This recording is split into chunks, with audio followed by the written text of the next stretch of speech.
gbogbo ẹ̀yin ọmọ nàìjíríà rere ẹ kú dédé àsìkò yìí, ẹ kú sí ìfaradà ìjọba àwa ló kàn. Tẹ́ bá ti ríṣẹ́ wa, ẹ bá wa share, ẹ bá wa comment, ẹ bá wa like ẹ. NNPC mà tún dé o, à ń dèkúrú kó tán tún gbọ́wọ́ ẹ̀ sáwo. NNPC sọ pé àwọn ti yọ 5 naira kúrò nínú epo. Ẹ bá ń bèrè lọ́wọ́ pé ṣé ìṣáná lásán 5 naira ṣó ṣì wà ń gbòòrò. Ẹ má jẹ nàìjíríà pa. Gbogbo ẹ̀dá tí a bí nílẹ̀ nàìjíríà yìí, oore ló bá ṣe fún nàìjíríà, ìkà ló bá ṣe fún nàìjíríà. Ọlọ́run á bá wa san yín lẹ́san. Àti president àti governor àti senate, gbogbo ẹ̀dá bá ti wà nípò, Ọlọ́run á bá wa san yín lẹ́san.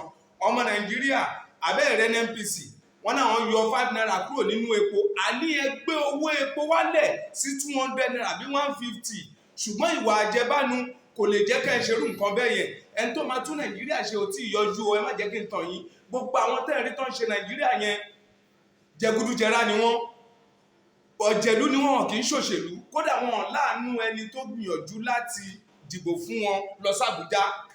Bẹ̀rẹ̀ látòrí Ọbásanjọ́ títí di gbogbo àwọn tó ń ṣèjọba lọ́wọ́, ìwà àjẹbánu wà lọ́wọ́ wọn. Ẹni tó máa tún nàìjíríà ṣe ò tí ì yọjú. Ọlọ́run á dẹ̀ bá wa gbé dìde lágbára Ọlọ́run. Gbogbo àwọn tó ń ṣe yẹn jẹgúdújẹrá ni gbogbo wọn, ìwà àjẹbánu wà lọ́wọ́ wọn. Àwítà ìwé wọn náà NNPC sọ pé àwọn yọ 5 naira nínú epo. Kí ni 5 naira mean? Ẹ wo iye tí bàbá Tinubu bá epo, ẹ wo iye tó fi epo sí per litre. Ṣó yẹ kó rí bẹ́ẹ̀?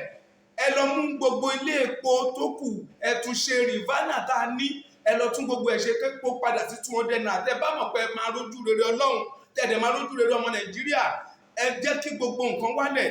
Epo iná ló dẹ̀ gàgàrà. Ẹ̀yin ń gbádùn, ẹ̀ ń kówó sápò, ṣùgbọ́n ẹ ti gbàgbé tó dìbò fún yín lọ. Tọ́ba ayé ò bá ti da, tọ̀run máa da.